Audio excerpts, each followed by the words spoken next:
Good day mga katek. So karon na tudloan ta mo unsaon pag-trace kung shorted ba ang motherboard or dili.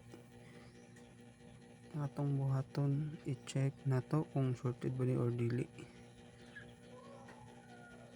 Inani lang siya kadali. Kuha lang tag tester.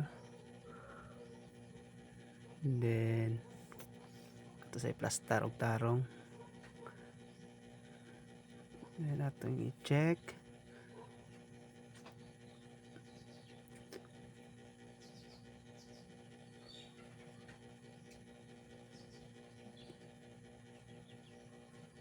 Positive to sa positive, negative sa negative.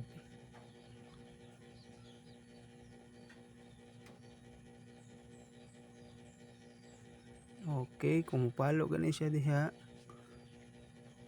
Goods. Then atong balihon. Positive to negative, negative to positive.